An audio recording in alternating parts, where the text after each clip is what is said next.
C'est comme l'huile qui coule, qui descend sur la barbe d'Aaron, qui descend sur le bord de ses vêtements. C'est comme la rosée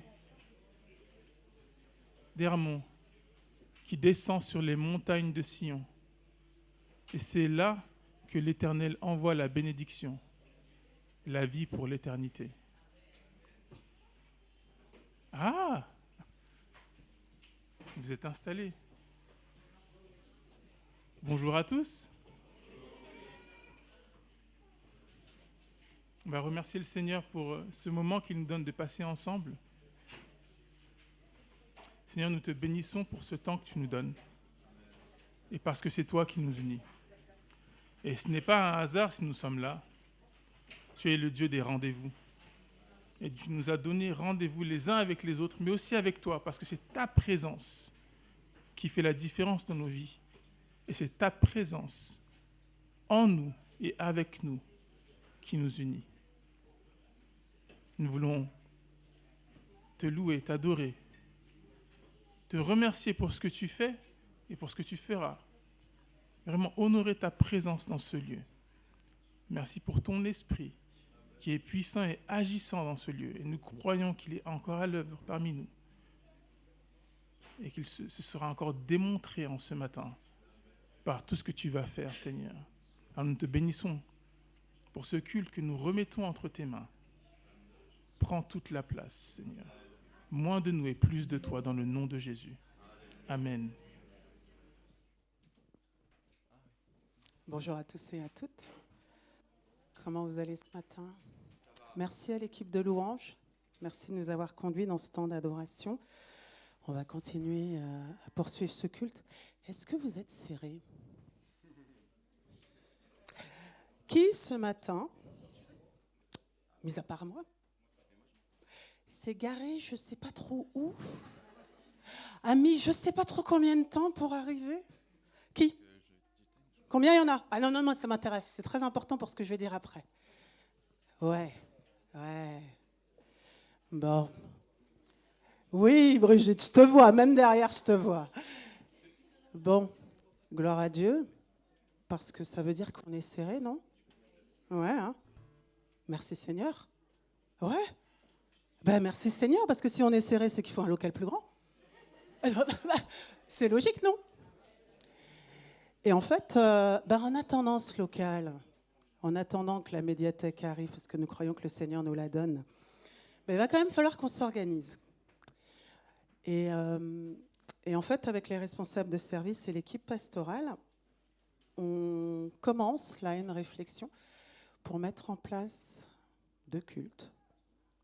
Ah oui, oui, avec tous les avantages et les inconvénients. Mais on pense que c'est le moment, en tout cas, de lancer cette réflexion. Et on a besoin aussi de vos avis par rapport à ça. Donc, cette semaine, Sarah va vous envoyer sur tous ceux qui sont sur le groupe WhatsApp de l'Église un sondage, ça dure 2 minutes. Top chrono, pas de mensonge. Il y a 2 questions, donc normalement, vous devriez survivre. Mais on a vraiment besoin de savoir à la fois comment vous vivez ou comment vous ressentez cette réflexion, et puis quelle serait l'organisation idéale. Alors je rappelle, quand même, un petit point d'entrée. Oui, c'est vrai, on est serré. Oui, c'est vrai, on va se garer loin. Mais l'objectif des 2 cultes, c'est qu'on continue à inviter. L'objectif des 2 cultes, c'est qu'on continue à faire de ce lieu un endroit pour tous ceux et celles qui cherchent Dieu et qui ont besoin. C'est pas pour notre confort personnel, alors c'est important. Mais la motivation première, c'est inviter. La motivation première, c'est que quand on fait des événements dans ce lieu, on ait la place, on ait l'espace pour pouvoir inviter, pour pouvoir partager. OK ? Donc, vous n'oubliez pas, je ne vous dis pas quel jour dans la semaine, soyez accrochés au WhatsApp que de l'Église, s'il vous plaît, que de l'Église. D'accord ? 2 questions, 2 minutes. OK ? Et puis, on reviendra vers vous pour vous donner les résultats et puis pour vous tenir informés de la manière dont on avance cette réflexion. Parce qu'à un moment, il faudra bien le faire. Donc, après moi, c'est les parkeuristes, normalement. Ah non, c'est toi. Mais c'est bien quand même. Hein. Merci. Du coup, donc je souhaite qu'on prenne ce temps pour remercier quelques-uns et quelques-unes. Donc, au nom de l'Église, on voudrait vraiment honorer le couple pastoral, mais aussi l'équipe pastorale pour tout le travail opéré à côté de nous, tout cet amour déployé aussi à des saisons qui sont des fois compliquées. Donc, on voudrait vraiment prendre le temps d'honorer. Alors là, j'ai rien avec moi. C'est une logistique assez particulière. Donc, on va vous remettre l'enveloppe cet après-midi. Mais on va prendre quand même le temps de prier et de vous honorer tous ensemble en tant qu'Église. Donc, est-ce que Philippe et Annie, vous pouvez venir? Nadège et Georges aussi, s'il vous plaît. Du coup, Jean-Yves et Daniel, est-ce que vous pouvez venir pour qu'on puisse prier? Je ne sais pas si vous avez quelque chose à dire. Donc, du coup, pour rappel, voilà, chaque membre de l'Église a voulu vous honorer d'une façon particulière, avec un petit mot, avec un geste. Donc, voilà, lors de l'Assemblée générale, donc je vais vous remettre tout ça. Et on voudrait prier en tant qu'Église. Est-ce que tout le monde peut se lever, s'il vous plaît, et lever les mains? Et je vais laisser Daniel prier. Père éternel, nous te remercions, Seigneur, pour ce privilège et ce rôle particulier que tu as donné à l'équipe pastorale de Pontoise. Seigneur, c'est eux que tu as mis en charge, Seigneur, de regarder dans quelle direction elle va. Mais c'est à eux que tu as donné la lourde responsabilité d'être berger. Et nous te remercions pour le cœur des bergers que tu leur as donné. Et parce qu'ils ont veillé, ils ont suivi, ils ont appelé, ils sont venus à des heures pas possibles, ils ont reçu des appels, ils sont venus, ils ont fait des visites, ils sont allés à l'hôpital, ils ont été dérangés dans leur confort. Mais tout ça à cause de ton nom. Et nous te remercions, Seigneur, parce que toi, tu as été avec eux. Et c'est toi qui les as appelés. Et nous croyons, Seigneur, que tu n'appelles pas ceux qui sont équipés, tu équipes ceux qui sont appelés. Eux, ils sont appelés à toi et tu les as équipés pour ton royaume, mais tu continues à les équiper. Nous te demandons, Seigneur, dans cette année qui est là, qui a déjà démarré, Seigneur, te demandons que tu les accompagnes, que tu les équipes encore plus, que tu sois avec eux encore plus, que ta présence soit tangible dans leur vie, afin qu'ils soient encore mieux préparés pour nous aider, pour les défis qui sont là. Et il y aura des défis, mais ils seront préparés parce que tu es là. Et nous, en tant qu'Église, nous voulons aussi les soutenir. Nous voulons être avec eux. Nous ne voulons pas être un fardeau, mais au contraire un sujet de joie pour eux. Tout cela dans le nom de Jésus et à ta gloire. Amen. Merci à tous. Ouais. On voudrait remercier aussi les enfants, hein, Timothée, Salomé, Raphaël, Clara et Louise, qui est un peu plus loin pour les sacrifices aussi. Voilà, de tout ce qui se passe, voilà, dans tout ce qu'on, voilà, les affaires de mon père dont on s'occupe. C'est vrai que ça empiète aussi des fois sur la vie de famille. Mais merci d'être à nos côtés, d'être aussi actif dans l'Église. Ça fait plaisir. C'est vraiment un beau fruit, en fait, un beau fruit. Et puis pardon aussi aux uns et aux autres pour les visites peut-être pas faites, pour le temps pas assez pris pour vous. Pardon pour les erreurs aussi, différentes natures. En tout cas, soyez indulgents, mais merci surtout pour votre amitié. Vraiment l'amitié et l'amour que vous avez pour les uns et les autres. Bienvenue à tous, bienvenue à toutes. Avant de vous accueillir... Non, je vais vous accueillir maintenant. En fait, je vois plusieurs visages un peu nouveaux. Alors moi, je ne suis pas toujours là le dimanche, hein, vous le savez, même si je suis pasteur principal de l'Église.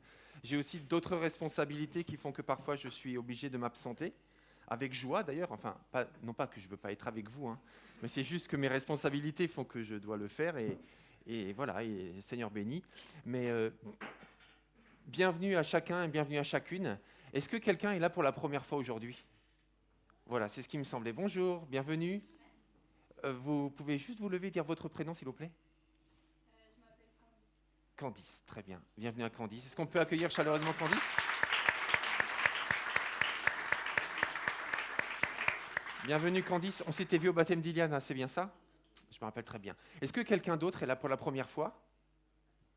Ok. Ou si vous êtes accompagné par quelqu'un qui est là pour la première fois, eh bien, n'hésitez pas à le dénoncer, voilà. En toute bienveillance, bien sûr. Oui, Eddy, bien sûr, Eddy, on ne le présente plus, Eddy, c'est Eddy, quoi. On accueille Eddy, allez. On accueille Eddy.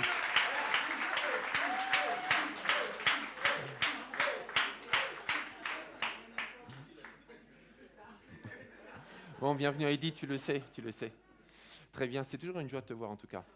Ainsi que chacun d'entre vous, évidemment, bien entendu. Bienvenue à tous et à toutes. Je vais laisser la place à ceux qu'on appelle les parkeuristes. Ne cherchez pas, ça n'existe pas dans le dictionnaire. Ce sont des gens qui disent par cœur les choses, et là, en l'occurrence, c'est la Bible. Donc, nous avons un groupe comment dire, pour compter la Bible, pour dire la Bible, animé par Brigitte Blaise. Et elle a eu le désir, en fait, d'encourager tous à apprendre par cœur des passages de la Bible. Et donc, il y a un groupe assez nombreux, d'ailleurs, qui existe depuis plus d'1 an. Et un peu plus d'1 an. Ça va faire 2 ans au mois de mai. OK. Parce qu'on a fêté les 1 an, je me rappelle très bien. Et on va bientôt fêter les 2 ans. Merci beaucoup.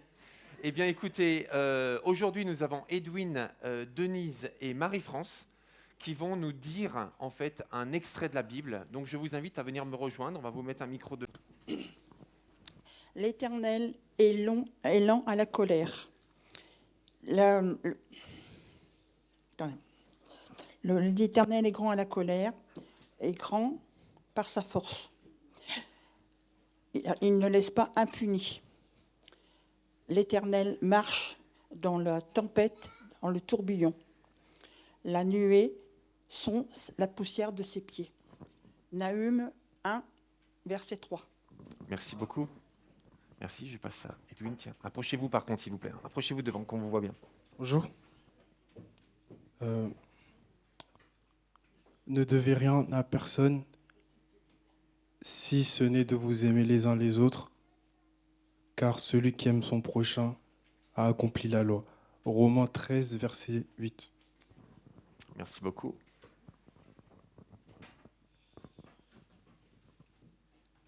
Quand mon âme s'en souvient, elle est abattue au-dedans de moi. Voici ce que je veux repasser dans mon cœur, ce qui me donne de l'espérance, c'est que les bontés de l'Éternel ne sont pas épuisées. C'est vrai. Ses compassions ne sont pas à long terme. Elles se renouvelent chaque matin. Ô Éternel, que ta fidélité est grande. Éternel est mon partage, dit mon âme. C'est pourquoi je veux espérer en lui. Amen. Lamentation 3, versets 20 à 24. Merci. C'est un verset qui m'a aidé beaucoup dans la semaine parce que je souffre de dégénérescence de la hanche et ce verset est venu souvent dans ma tête. Et je rends gloire à Dieu parce qu'aujourd'hui je suis parmi vous et j'ai moins mal. Pourquoi est-ce que je crie vers toi, Éternel? Parce que tu n'écoutes pas. Pourquoi est-ce que je crie vers toi pour dénoncer toutes les injustices et la violence que tu me montres, mais tu ne défends pas? La loi est sans vie. Le droit est sans force. Le méchant triomphe du juste. Il y a des procès et des conflits partout. Et l'Éternel répond: regardez bien sur toutes les nations. Regardez ce que je vais faire aujourd'hui dans votre époque. Ce que je vais faire, vous ne le croirez même pas, même si on vous l'expliquait. Je fais venir les Babyloniens. C'est un peuple terrifiant et impétueux. Habakkuk 1 à 5. Merci. Est-ce qu'on peut rendre gloire à Dieu pour sa parole? Merci Seigneur. Nous allons poursuivre la parole de Dieu. On va se mettre debout si vous le voulez bien et si vous le pouvez. On va prier le Seigneur parce qu'on veut être comme un seul homme concentré sur sa parole, sur ce qu'il veut nous dire ce matin. Continuez à nous dire ce matin parce qu'il a déjà parlé. Père éternel, nous te remercions parce que ce matin, tu nous permets d'être là tous ensemble. Et c'est vrai, Denise nous l'a dit, avec des problèmes de santé, sans problème de santé, et peut-être d'autres choses auraient pu se passer, qui auraient pu nous retenir, mais nous sommes là ce matin. Merci pour la présence des invités, des visiteurs. Merci pour la présence de ceux qui sont sur YouTube. Merci pour chacun d'entre nous, Seigneur, parce que personne n'est là par hasard. Mais c'est un rendez-vous divin que tu nous as fixé. Parce que ce matin, tu veux nous parler. Tu l'as déjà fait, Seigneur. Tu parles de tant de manières différentes. À travers ta parole, telle qu'elle va être présentée maintenant, mais aussi à travers la parole dite par cœur, à travers les chants, à travers les prières, à travers les sourires, à travers les bonjours, à travers une accolade, et même à travers les silences, tu parles. Alors Seigneur, tu règnes sur la terre comme au ciel. Alors ce matin, nous voulons te laisser encore la place et rester concentrés sur toi. Que vraiment personne ne se prive de ta parole. Que personne ne se prive non plus de ce que tu veux faire dans son cœur. Que personne ne soit à 1000 lieues d'ici par la pensée, mais qu'ensemble, nous soyons concentrés sur toi et sur ton royaume, au nom de Jésus. Et tous ceux qui sont d'accord disent Amen, gloire à Dieu. Je vous invite à prendre place. Merci Seigneur, content de vous voir ce matin. Aujourd'hui, c'est un jour spécial.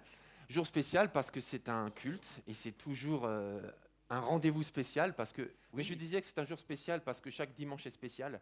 Et même si nous avons rendez-vous tous les dimanches à 10h30, en tout cas pour l'instant, à 10h30, eh bien en fait, à chaque fois c'est un nouveau rendez-vous. C'est une nouvelle occasion que Dieu nous donne de vivre quelque chose de nouveau avec lui. Donc en ça c'est spécial, mais c'est aussi spécial parce que c'est notre assemblée générale cet après-midi, à l'issue du culte, donc à 13h30. Et c'est aussi un rendez-vous spécial parce que c'est le moment pour nous de regarder devant, de faire le point sur l'année écoulée, et voilà, de faire un peu un bilan. Et c'est très très important parce que c'est stratégique. Et c'est important parfois de se poser et puis de remettre les choses sur le bon rail, d'aligner les choses de la bonne manière, et puis de ne pas juste vivre à l'instinct, mais de vivre les choses de façon construite. Et c'est ce que nous faisons, et l'Assemblée Générale permet de voir justement la structure et la construction vécue et à vivre. Et le thème de ce matin, c'est « Il faut que je m'occupe des affaires de mon Père ». Est-ce que quelqu'un sait qui a prononcé ces paroles ? Jésus. On est d'accord ? Ok. Alors on va lire ensemble dans Luc chapitre 2, versets 41 à 49. Luc chapitre 2, versets 41 à 49. Voilà. Donc prenez vos Bibles ou vos applications bibliques, s'il vous plaît. Luc chapitre 2, versets 41 à 49.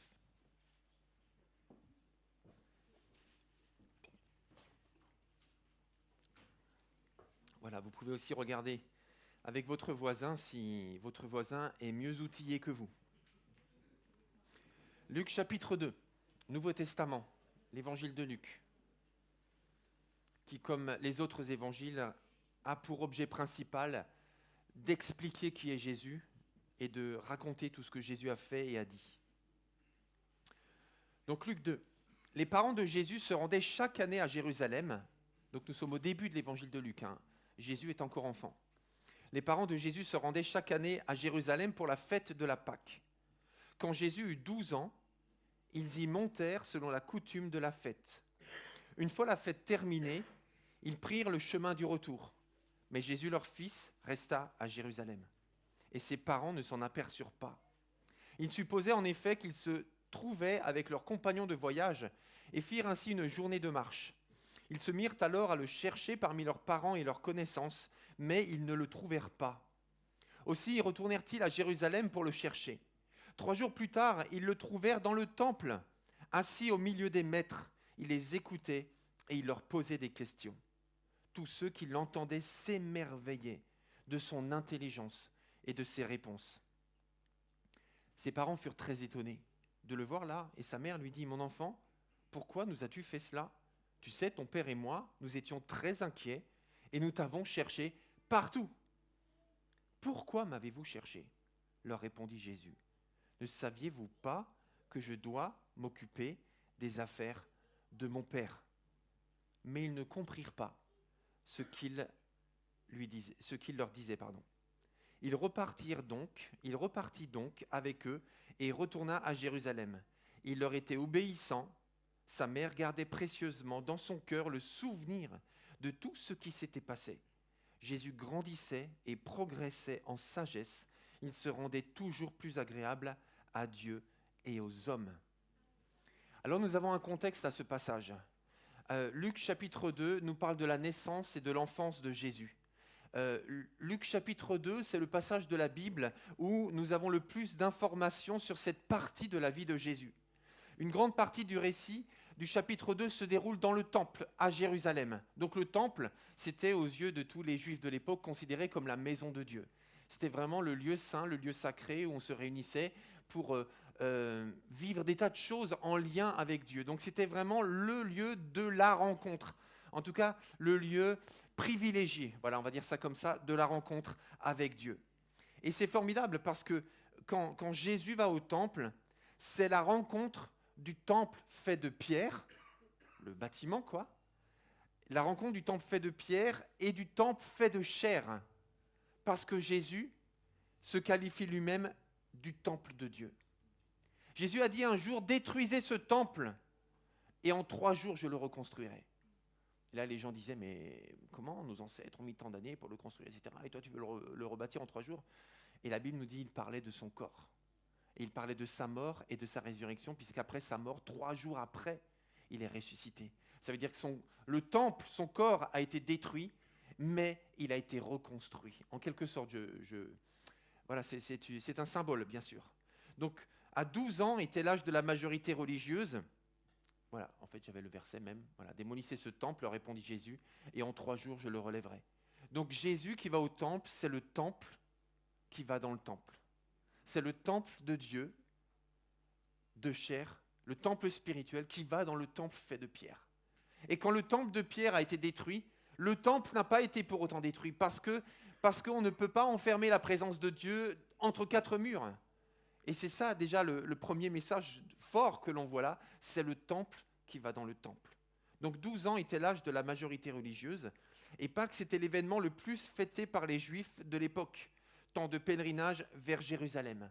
Et on apprend dans le texte que Jésus est resté 3 jours dans le temple, à écouter et à interroger les spécialistes de la loi de Dieu. L'intelligence que Jésus avait à l'âge de 12 ans étonnait les gens. Parce que beaucoup d'enfants de son âge étaient éduqués dans la loi de Dieu. Beaucoup de jeunes de son âge connaissaient des choses de la loi de Dieu. Mais lui, on voyait qu'il y avait une différence. Quand il parlait de Dieu, quand il parlait de la loi de Dieu, il n'avait pas seulement connaissance du texte, mais il connaissait le sens du texte. Il comprenait l'intention de Dieu quand il avait écrit le texte. Et quand ces adultes parlaient avec cet enfant de 12 ans, ils se sont dit, mais d'où lui vient cette connaissance? Mais comment peut-il aussi bien comprendre Dieu? Et il est dit au verset 47 que tous ceux qui l'entendaient s'émerveillaient de son intelligence et de ses réponses. Et c'est vraiment intéressant de s'arrêter sur ce verbe, il s'émerveillait. Parce qu'à la naissance même de Jésus, nous voyons que lorsque les adultes voyaient le bébé Jésus, ils étaient tous émerveillés. On voit que les bergers étaient émerveillés en voyant l'enfant Jésus parce que les anges leur avaient annoncé que le Messie venait de naître. On voit Anne, la prophétesse, lorsque les parents de Jésus l'emmènent au temple, Anne, la prophétesse, était émerveillée de voir cet enfant parce qu'elle avait compris que c'était le Messie de Dieu. Lorsque Siméon également voyait cet enfant, il a tout de suite compris de qui il s'agissait. Et il a pu prier Dieu en le remerciant parce que Dieu l'avait informé qu'il ne mourrait pas avant d'avoir vu le Messie. Donc on voit que tous les adultes, même les mages qui venaient d'Orient en fait, qui sont venus honorer ce roi, étaient émerveillés en voyant l'enfant Jésus. Et tout ça pour dire qu'en fait on ne pouvait pas rester indifférent en voyant Jésus. Même petit, même bébé, et même à l'âge de 12 ans. Donc c'est vraiment le mot émerveillement qui est le plus adapté lorsqu'on est en présence de Jésus. L'émerveillement. Et c'est pour ça qu'on est poussé vers l'adoration. On est poussé à dire, à contempler, même sans rien dire, mais juste à contempler, à admirer, à être conscient que quand Jésus est là, c'est quelqu'un d'exceptionnel qui est présent. Que quand Jésus est là, Dieu est là en fait. Que quand Jésus parle, c'est Dieu qui parle. Que quand Jésus guérit, c'est Dieu qui guérit. L'émerveillement. À l'âge de 12 ans, les gens n'étaient pas seulement émerveillés par un bébé, en fait, qui était Dieu incarné parmi les hommes, mais à l'âge de 12 ans, on voit que les gens commencent à s'émerveiller par sa connaissance de Dieu et par son message. Et là, on voit la réaction des parents de Jésus. On va relire le verset 48, je vous l'ai affiché normalement, voilà, c'est ça. Ses parents furent très étonnés de le voir là. Et sa mère lui dit, mon enfant, pourquoi nous as-tu fait cela? Tu sais, ton père et moi, nous étions très inquiets et nous t'avons cherché partout. Vous les parents, qui n'a jamais été inquiet parce qu'il n'a pas trouvé son enfant tout de suite? Levez la main. À la plage, dans un magasin. L'enfant, lui, il a vécu sa plus belle vie. Il était en train de se cacher derrière les palettes à Leroy Merlin. Il était dans la rue, il a vu un truc, il a suivi un chat, enfin bref, peu importe. Mais qui, vous les parents, qui s'est déjà inquiété parce qu'il a perdu du regard son enfant? Relevez la main parce que je n'ai pas vu. Je pense qu'il y en avait, ouais c'est ça, il me semblait. Ouais c'est ça.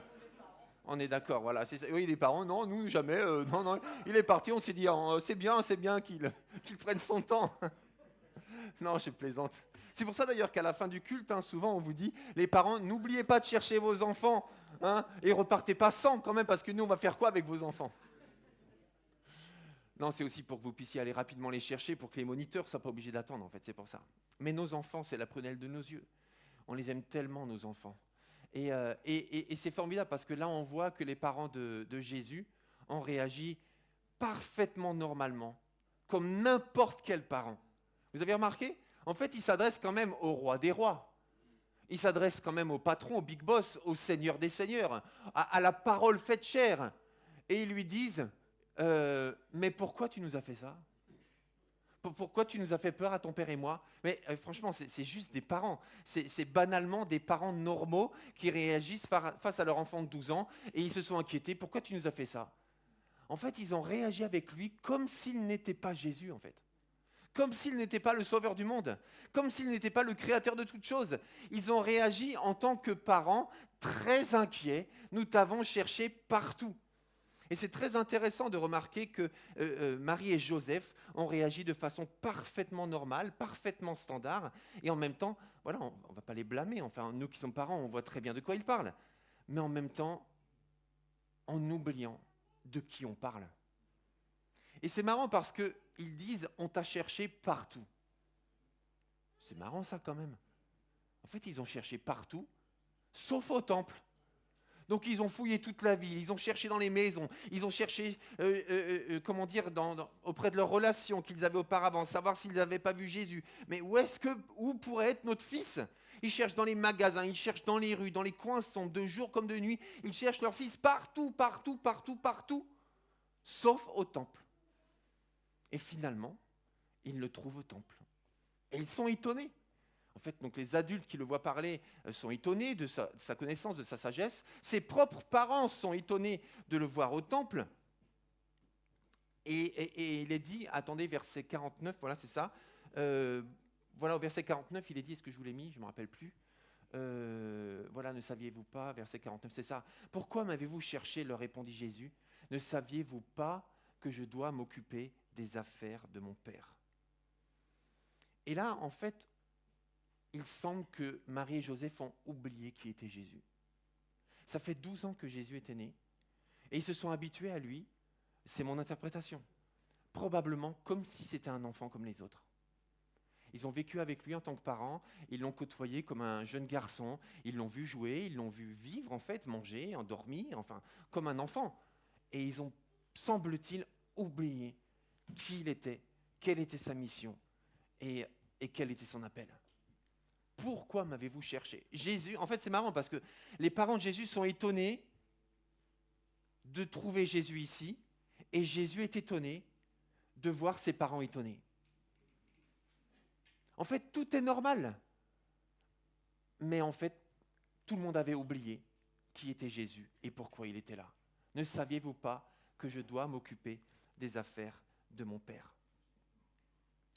Pourtant, avant même sa naissance, Marie et Joseph étaient clairement informés que Jésus était différent et que sa mission était unique.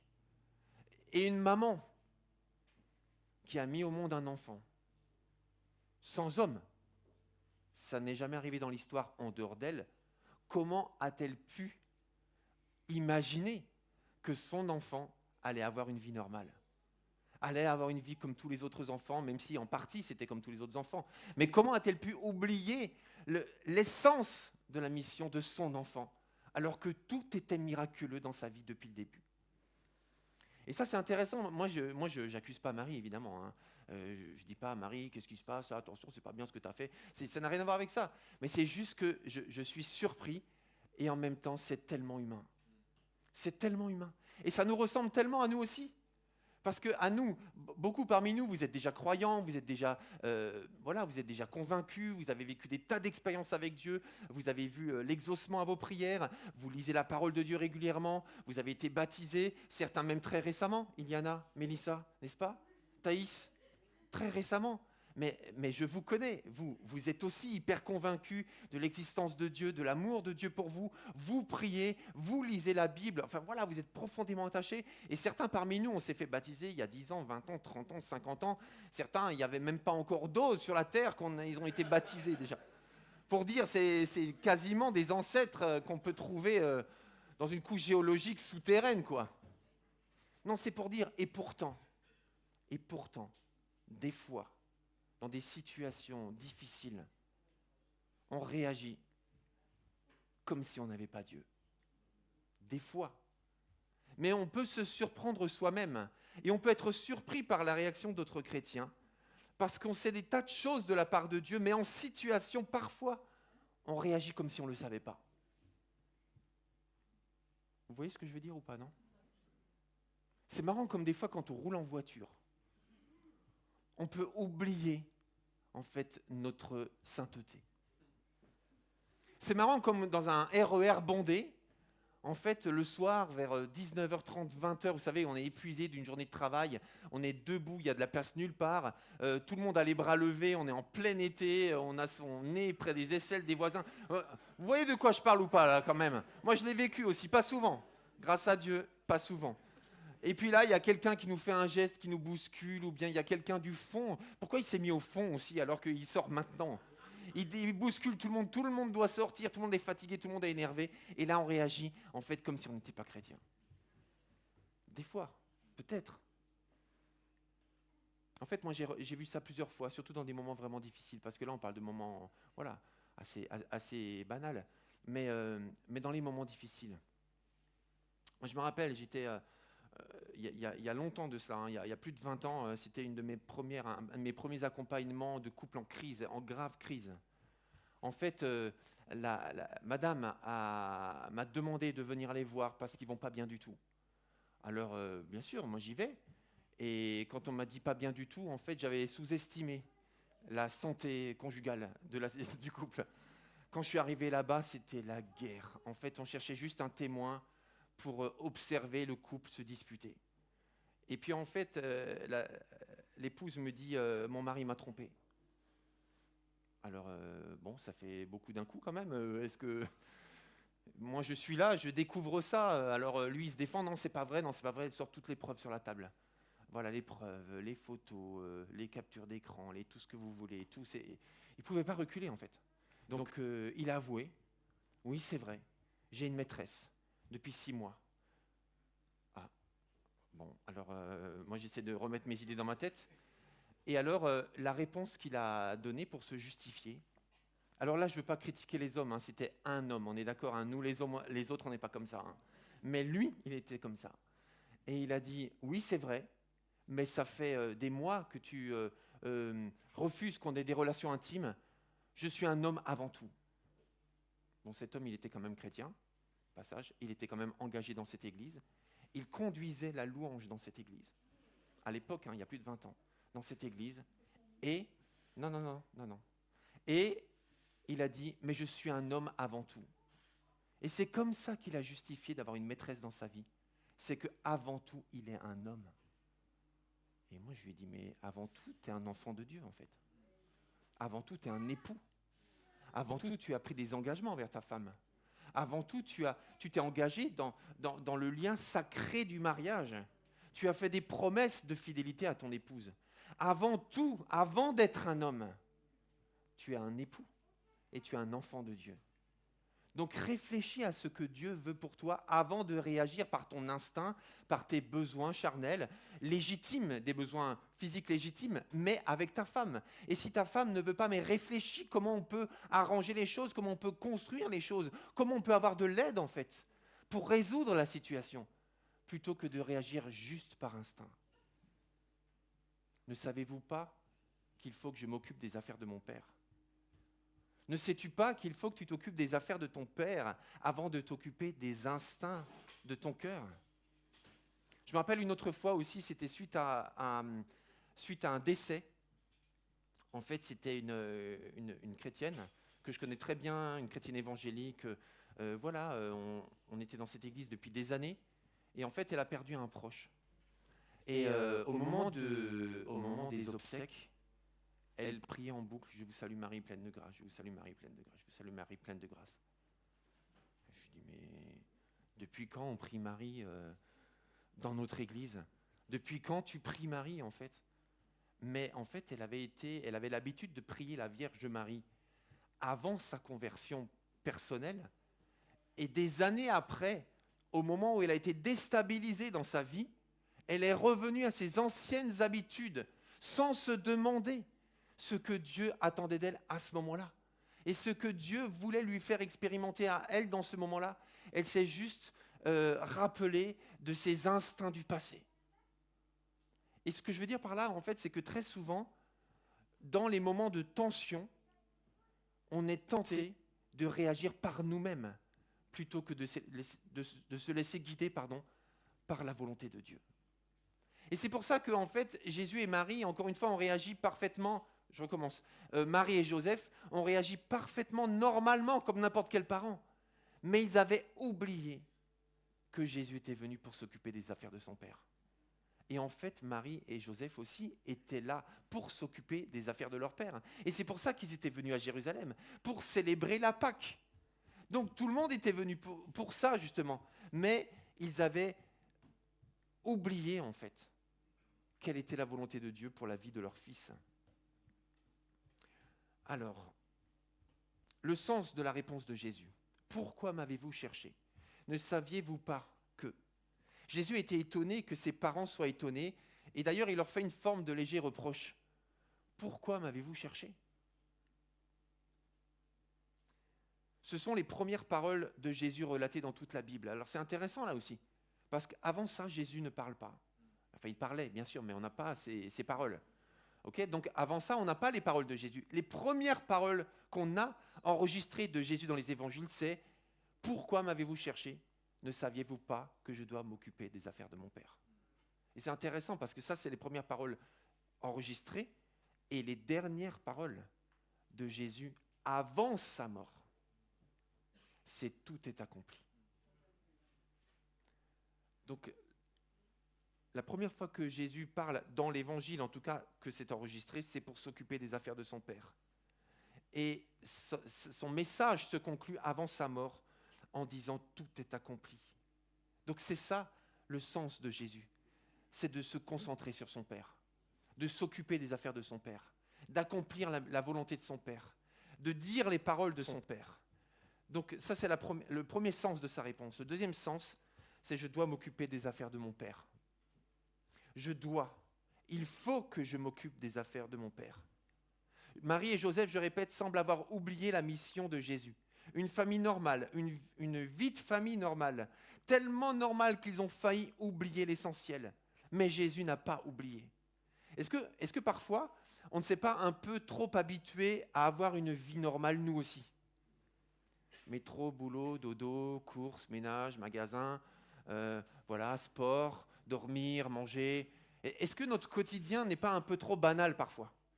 Est-ce qu'on n'est pas inscrit dans une routine un peu classique ? Netflix, Insta, Facebook, machine à café, faire les courses, le ménage. Si nous sommes chrétiens, on n'oublie pas Dieu, bien sûr, on prie Dieu, on a sa routine, une bonne routine. Hein. C'est important d'avoir une routine, un rituel quotidien, un culte personnel. On appelle ça la piété personnelle. Ça veut dire un temps pour la lecture de la parole, un temps pour la prière tous les jours, c'est très important. Et il faut le faire, surtout c'est fondamental. Mais est-ce que parfois, on n'oublie pas un peu notre identité ? Est-ce qu'on n'oublie pas parfois un peu notre mission ? Est-ce qu'on n'oublie pas parfois un peu que, en fait, on a une destinée, qu'on a un rôle à jouer dans l'Église, dans notre famille, dans notre entreprise, dans notre quartier, dans notre ville, sur cette terre, on a un rôle à jouer. Et qu'on n'est pas appelé à organiser notre vie juste pour nous et pour nos proches. Mais Dieu nous envoie en mission. allez par tout le monde et faites des nations des disciples. On s'est habitué, on s'est peut-être trop habitué à oublier ça. Jésus lui-même a dit, avance, voilà, c'est ça. Jésus lui-même a dit, vous n'êtes pas de ce monde. Vous n'êtes pas de ce monde. Et nous, on organise notre vie comme si notre vie se limitait à nos habitudes terrestres. Mais Jésus nous dit, vous n'êtes pas de ce monde. Et toutes ces habitudes, c'est important. Et encore une fois, il faut des routines, il faut des rituels, il faut des procédures, il faut des habitudes. C'est hyper important. Je ne vais pas le développer ce matin, mais c'est hyper important. Et je ne suis pas du tout en train de prêcher contre les habitudes. Les habitudes, c'est fondamental. Mais nos habitudes ne doivent pas nous empêcher de laisser Dieu nous surprendre. Nos habitudes ne doivent pas nous empêcher de laisser Dieu nous conduire dans autre chose. Et on ne doit pas perdre de vue que c'est Dieu qui dirige notre vie. Alors j'ai une question en ce qui concerne Jésus. De quoi parle-t-il quand il dit qu'il faut que je m'occupe des affaires de mon Père ? Alors est-ce que Dieu est aussi notre Père ? Dans Jean 20, verset 17, c'est Jean 20, oui c'est ça. Jean 20, verset 17, Jésus dit à Marie de Magdala, donc après sa résurrection à lui, Jésus dit, ne me retiens pas, car je ne suis pas encore monté vers mon Père. Va plutôt trouver mes frères et dis-leur de ma part, je monte vers mon Père qui est votre Père, vers mon Dieu qui est votre Dieu. Le Père de Jésus est aussi notre Père. Quand Jésus a enseigné comment prier, Jésus a dit, quand vous priez, commencez par dire notre Père. Commencez par dire notre Père. Donc le Père de Jésus est aussi notre Père. Je m'en vais vers mon Père et votre Père. Jésus parlait beaucoup à son Père. Jésus parlait aussi beaucoup de son Père. Est-ce qu'on peut passer à la diapo suivante, s'il vous plaît ? Il parlait à son Père, il avait des temps de prière à part. Parfois, il priait toute la nuit. Il y avait des veillées aussi de prière, comme on l'a fait récemment aussi dans notre Église. Pendant la journée aussi, il s'adressait à Dieu. Par exemple, à un moment donné, il a dit « Père, je te remercie parce que tu m'exauces toujours ». C'était devant la tombe de Lazare. Il parlait à son Père constamment. Il avait des temps de prière dédiés, mais aussi, il s'adressait à son Père constamment. Vous savez, c'est l'apôtre Paul qui dit « Priez sans cesse ». Priez sans cesse. Ça veut dire, c'est important d'avoir des temps de prière réservés et dédiés pour ça. Mais en même temps, c'est important de s'adresser à Dieu tout le temps. Tout le temps, quand on marche, quand on mange, quand on se lave, quand on se déplace, peu importe quand en fait. Mais de prier naturellement en journée pour cultiver une relation naturelle avec Dieu. Parce que Dieu n'est pas que le Dieu de l'Église. Parce que Dieu n'est pas que le Dieu des cultes ou des temps dédiés à ça. Mais Dieu est le Dieu de toute notre vie, partout et tout le temps. Il est Dieu et il règne. Donc il parle à son Père et il parle de son Père. Jésus avait de longs enseignements qui expliquaient qui était Dieu. Et à un moment donné, c'est dans Jean 10, 30, il dit, est-ce qu'on peut... Voilà, c'est ça. Moi et le Père, nous sommes un. Celui qui m'a vu a vu le Père. Ça veut dire que, voilà, il parlait de son Père, mais constamment, parce qu'il ne voulait pas, lui, se mettre en avant, mais il voulait annoncer qui était le Père. Alors ça veut dire quoi concrètement pour toi et pour moi ? Et je termine. S'occuper des affaires de Dieu. Alors c'est quelque chose je vous propose dans les groupes de maison, pas cette semaine, mais la semaine suivante, si vous choisissez ce sujet, je vous propose de discuter entre vous de ce que ça veut dire concrètement dans votre vie, dans notre vie. Ça veut dire quoi s'occuper des affaires de Dieu ? Parce que souvent on s'occupe de nos affaires et on demande à Dieu de les bénir. Mais ça veut dire quoi s'occuper des affaires de Dieu ? Ça veut dire quoi chercher premièrement le royaume de Dieu ? Ça veut dire quoi en fait donner à Dieu la première place ? S'occuper des affaires de Dieu, notre identité. Moi je remarque, mes frères et sœurs, trop souvent, en discutant, en priant avec les uns et les autres, de cette église et d'ailleurs, comme je disais, je rencontre des chrétiens de partout, et des non-chrétiens aussi de partout bien sûr. En fait, trop de gens ne savent pas qui ils sont, ne sont pas conscients de leur identité en Christ. Trop de gens ont les mêmes combats qu'avant quand ils étaient sans Christ. Ils ont les mêmes combats intérieurs que ceux qui ne connaissent pas Christ. alors qu'ils ont une nouvelle identité en Christ. Mais trop de chrétiens n'en sont pas conscients. Notre identité, s'occuper des affaires de Dieu, c'est notre identité. Seigneur, dis-moi qui je suis. Je veux m'attacher à ce que je suis, à ce que tu as fait de moi. Seigneur, quelle est ma mission? Moi, j'ai mes projets personnels, mais c'est quoi ma mission, Seigneur? Il nous a déjà parlé à ce sujet-là. Il t'a déjà parlé à ce sujet-là. Les valeurs. Les valeurs, c'est quoi tes valeurs, Seigneur? C'est quoi tes valeurs? Et je crois que dans un monde, dans notre monde actuel, où je trouve que tant de choses sont tellement relatives, tant de choses sont discutables, tant de choses sont négociables, tant de choses peuvent évoluer. C'est tellement important de savoir quelles sont les valeurs du royaume de Dieu. Quelles sont tes valeurs, Seigneur? Sur quoi je dois m'appuyer pour vivre ma vie? Quelles sont les valeurs qui viennent de toi? Dans Jean 15, 19, je répète, Jésus a dit, vous n'êtes pas du monde. Eh bien, c'est exactement ça que nous voulons faire en 2026, cette année, et je vais m'arrêter là, s'occuper des affaires de Dieu. Et je crois qu'on ne peut pas se concentrer sur une meilleure réalité un jour d'assemblée générale que de s'occuper des affaires de Dieu. Parce que ce que nous voulons, c'est que plus que jamais, cette Église soit l'Église de Dieu. Amen. Et vous savez, nous, on est bénis quand même parce qu'on a un nom. Ce nom, il a été déposé, breveté. On ne peut pas nous le voler, attention. Hein. L'Église de Dieu, c'est nous. Alors, il y a les assemblées de Dieu, c'est très bien. Nous, c'est l'Église de Dieu. Non, je plaisante, je critique personne quand je dis ça. Hein. C'est juste parce que des fois, on peut se dire, oui, mais c'est un peu prétentieux quand même, s'appeler l'Église de Dieu. Ben non, en fait, c'est pas prétentieux. Toutes les églises qui confessent le nom de Jésus sont alignées avec la pensée de Dieu et avec la volonté de Dieu. Alors, si vous voulez bien, je vous inviterai à vous lever. Et avant de laisser la place au groupe de louanges, j'aimerais qu'on prie. Parce que je pense que le Seigneur nous a parlé ce matin. Je l'espère en tout cas. En tout cas, il m'a parlé à moi. Il m'a parlé à moi, il m'a parlé en préparant ce message, il m'a parlé en préparant cette journée. Et il m'a rappelé l'essentiel, le fondamental du fondamental. Il m'a rappelé de m'appuyer sur lui et sur son royaume, sur ses affaires. Et je ne parle pas seulement en tant que pasteur qui consacre sa vie à servir Dieu, à servir les autres, et même qui est salarié pour cela. Je ne parle pas de ça en fait. Je parle d'un enfant de Dieu, d'un chrétien tout simplement.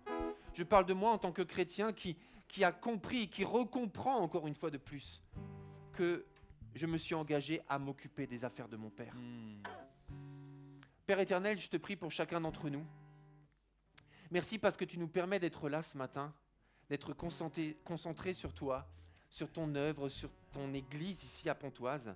Merci Seigneur parce que tu nous parles encore aujourd'hui et tu nous permets, en démarrant cette année, de nous poser la question, est-ce que moi aussi je m'occupe des affaires de mon Père ?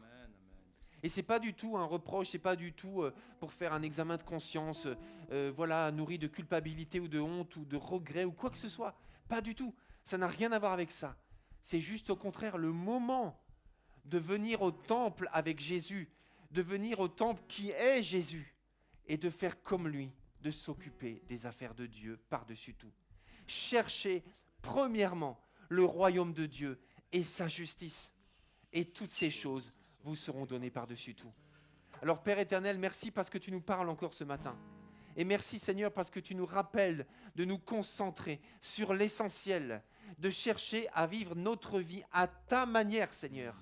Alors merci de bénir encore chacune de nos vies, chacune de nos familles, chacune de nos personnalités, chacun de nos projets et de nous aider à aligner nos projets avec les tiens. Bénis cette année Seigneur, cette église. Nous voulons encore que tu bénisses cette assemblée générale de cet après-midi, afin que ton règne vienne sur la terre comme au ciel, au nom de Jésus. Et tous ceux qui sont d'accord disent Amen. Amen, gloire à Dieu. Est-ce qu'on peut rendre gloire à Dieu, s'il vous plaît, et l'applaudir bien fort? Amen, amen, amen, amen. Le Seigneur est tellement grand, il fait les choses parfaitement parce que le chant qu'on va chanter, il est vraiment en ligne avec ce qu'on vient d'entendre. Merci Seigneur, merci Philippe. Vraiment pour ce message. Donne-nous, Seigneur, de nous occuper de tes affaires. Et le chant qu'on va chanter, il proclame « Ce n'est plus moi qui vis, c'est Christ qui vit en moi ». Parce que c'est important que Christ vive en nous pour qu'on puisse accomplir sa volonté. C'est important qu'on puisse vraiment être convaincu de ce que le Seigneur veut faire dans nos vies. Et c'est lui qui donne cette envie de vraiment nous occuper de ses affaires. OK ? Alors on va le chanter ensemble.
Alléluia. On peut vraiment remercier le Seigneur pour son œuvre dans nos vies, pour l'œuvre du Saint-Esprit dans nos cœurs.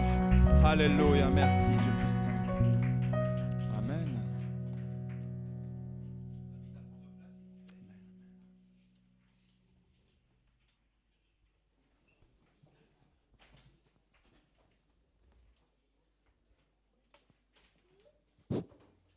Voilà. Je vais inviter Michael et Olivia à venir me rejoindre. Comment ?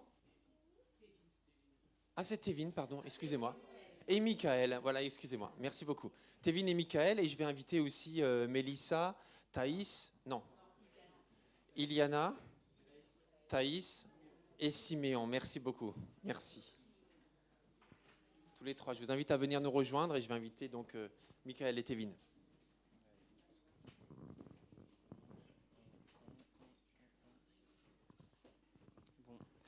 Bonjour à tous. Bonjour à tous. Donc, c'est comme un peu la semaine dernière. C'est aussi vous puissiez déjà présenter les personnes qui se sont baptisées il y a maintenant 2 semaines et aussi les introduire auprès de l'Assemblée. Il y en a certains peut-être que vous ne voyez pas trop, vous ne connaissez pas trop leur nom. Mais en tout cas, sachez qu'il y a, c'est des personnes qui sont présentes à l'église, que ce soit au groupe de maison, au groupe de jeunes adultes. Et le but, c'est aussi qu'ils soient davantage présents au culte. Donc, on va vous les présenter. Et n'hésitez pas aussi juste à les saluer, à davantage aussi à en connaître un peu plus sur eux, et tout simplement. Donc, moi, je vais présenter Thaïs. Si Thaïs, tu peux te rapprocher, s'il te plaît. Donc, Thaïs, c'est quelqu'un déjà que j'avais rencontré, moi, juste à la fin de l'église. Et on avait pris son contact avec Olivia. Et Thaïs, c'est quelqu'un qui vient chez nous depuis, au groupe de maison, donc depuis, combien ça fait quoi? 1 an maintenant? Ouais, ça fait 1 an. Et déjà, je voulais remercier au-delà de nous, les jeunes, mais c'est aussi Annie, personnellement, du travail que tu as fait avec Thaïs. C'est que c'est une jeune que Annie avait à cœur et vraiment elle voulait qu'on s'en occupe. Donc elle nous avait relancé pour cela. Et moi j'ai tout de suite vu aussi ce que tu avais vu aussi en elle. Et Thaïs, elle a raconté son témoignage avec sa famille qui était venue. Mais c'est quelqu'un qui vraiment a une certaine sensibilité quand vous allez apprendre à la connaître.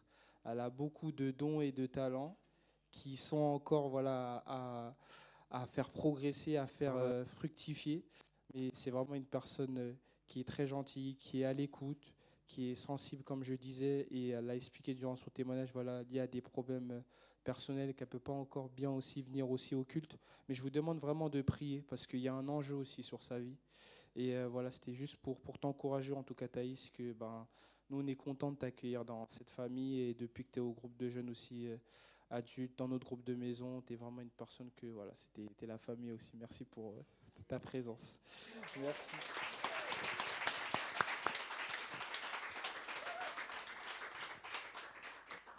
Bonjour.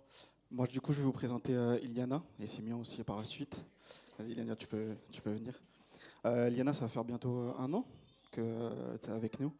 Elle a été ramenée par Giliana, que vous avez connue. Et elle a été ramenée par elle et qui a pu venir aussi au groupe de jeunes adultes. Où on a pu directement échanger, partager sur des choses assez profondes. Et franchement, c'est quelqu'un qui a un sourire, qui a une bonne énergie, qui le transmet tout le temps. Et c'est vraiment un plaisir que tu sois avec nous, qu'on puisse vivre ces moments avec toi. Et on a vu par les mois passés, les semaines passées, les jours passés, ce que Dieu fait dans ta vie, a fait dans ta vie. Encore hier, on a vécu un moment exceptionnel à Page, où là aussi, Dieu a touché et t'a touché aussi. On n'en dira pas plus, on en dira peut-être la semaine prochaine. Mais non, c'est vraiment un plaisir que tu sois à nos côtés. Et vraiment, on vous invite encore une fois à les encourager, à être là pour eux. Parce que vous êtes des témoins, comme elle avait aussi témoigné. C'est par l'intermédiaire de son papy. Donc c'est par des papys, par des tantes, par des frères et sœurs qui sont là aujourd'hui avec nous. Et vraiment, on est juste heureux que vous êtes là.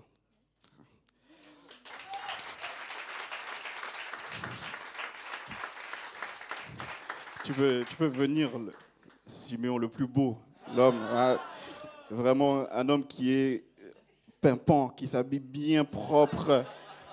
Je ne sais pas si vous l'aviez vu quand il était au baptême, mais incroyable. Je te veux comme ça tous les jours, d'accord? Comme ça. Pareil, c'est vraiment un homme résilient, un jeune homme qui devient vraiment un homme qui est mature, qui peut aussi avoir des échanges profonds. Et pareil, heureux de t'avoir connu, on est heureux de te connaître.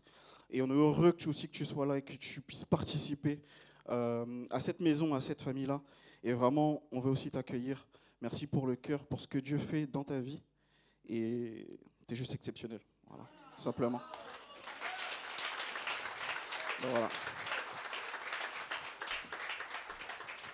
Merci beaucoup. Je vais inviter l'équipe pastorale à venir me rejoindre. Mettez-vous devant, s'il vous plaît. On voudrait vous accueillir. J'inviterai toute l'assemblée à se lever, s'il vous plaît.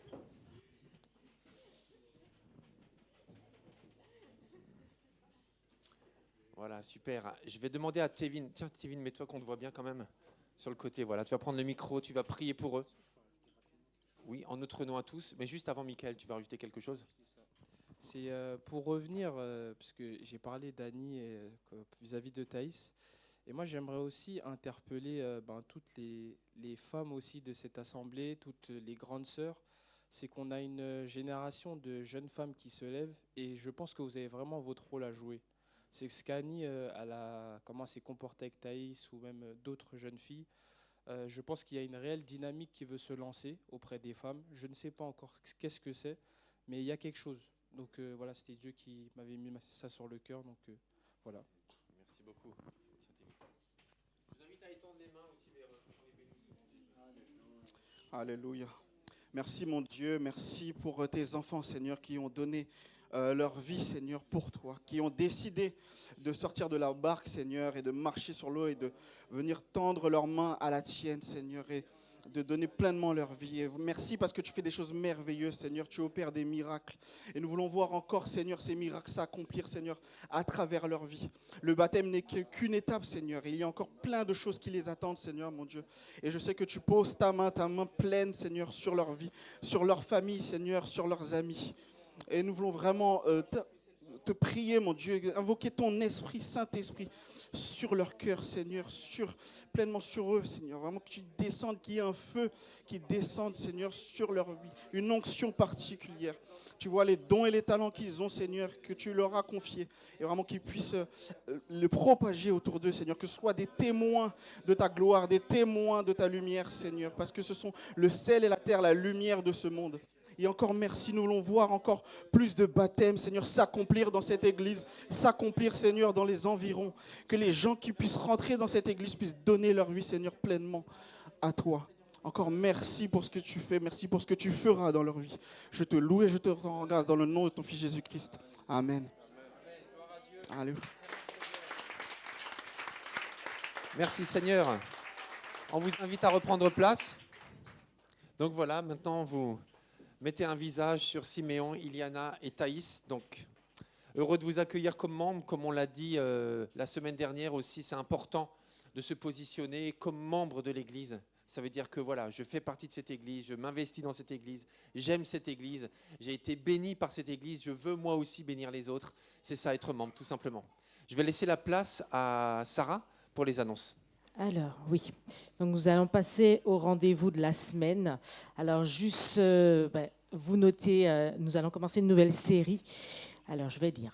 Donc, on aura 5 dimanches où nous allons parler autour de fonder notre vie sur du solide, l'irremplaçable projet de Dieu pour ta vie. Donc, voilà, on va commencer cette série dès dimanche prochain.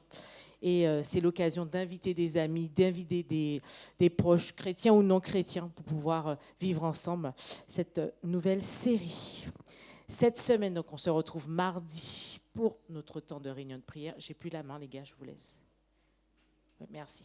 Donc, notre temps de réunion de prière mardi à 20h30.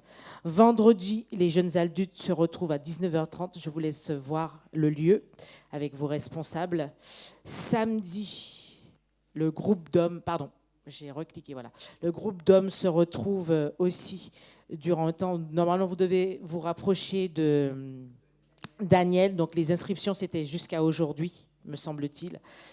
Et dimanche, nous nous retrouvons pour notre culte à 10h30 avec le premier jour de la série. Je vais laisser à Georges la parole pour notre temps de jeûne et prière à l'issue du culte de la semaine prochaine. T'as une slide ? Oui, c'est ça. Oui, très rapidement. Comme on fait depuis quelques temps, depuis l'année dernière, chaque jeûne et prière de l'Église, donc c'est le 2e dimanche de chaque mois. Donc chaque jeûne et prière a un thème désormais sur lequel on se concentre. Et là, la semaine prochaine, ce sera sur la famille. Donc on va prier pour les familles, tout simplement. Les familles qui vont bien, les familles qui vont moins bien. Les célibataires aussi sont dans nos prières. Ce n'est pas parce qu'on dit famille que ça exclut les célibataires, au contraire. Donc voilà, on va prier vraiment pour ce noyau qui est tellement important. Et que ce soit pour nous, nos familles, peut-être des familles qu'on connaît, des gens qui sont chrétiens ou qui ne le sont pas, peu importe, on va prier pour les familles. Voilà, ça ne veut pas dire qu'on ne priera pas sur d'autres sujets s'il y a des urgences, mais c'est comme ça qu'on va procéder. Et on annoncera donc à chaque fois les thèmes. Voilà. Merci. Toute petite chose, tout le monde est capable de jeûner. Voilà, c'était juste l'info que je voulais transmettre. Voilà, on est tous capables de soit dire je peux sauter mon petit-déj, je peux manger un peu moins, ou avoir une pratique peut-être que je mets de côté, peut-être peu importe. Voilà, mais pour avoir un temps pour Dieu, on est tous capables de le faire. Et on peut s'encourager les uns les autres à le faire. Ce n'est pas un concours, on n'est pas en train de faire 40 jours de jeûne d'affilée, mais c'est juste un petit temps à part pour Dieu. Et on se retrouve, donc vous avez l'horaire, juste après le culte à 13h30 pour jeûner et prier ensemble. Voilà, merci. Merci. Donc, à l'issue du culte, nous avons notre temps de repas ensemble et d'assemblée générale. Donc, vous avez reçu donc, la convocation. On est tous conviés à ce temps. Vous savez qu'il est important. C'est le temps du bilan pour l'année 2025 et le temps des projets pour l'année 2026. Donc, à l'issue du culte, bien sûr, vous devez récupérer vos enfants. Vous n'avez pas oublié ça. Et on va déplacer les chaises, mettre les tables, que chacun s'investisse, parce que voilà, c'est notre maison, c'est notre église, c'est notre famille, pour qu'on puisse pouvoir commencer à l'heure. Donc, si vous avez éventuellement un pouvoir, pour rappel, un pouvoir, c'est pour une personne qui est membre et une personne qui est aussi à l'Assemblée générale. Si vous donnez votre pouvoir à quelqu'un qui ne sera pas là aussi, il n'est pas valable. Donc, s'il vous plaît, veillez à ça. Et donc, du coup, Manouchka est juste derrière. Elle pourra les récupérer et faire le point avec vous. Est-ce qu'on peut se lever pour prier, s'il vous plaît?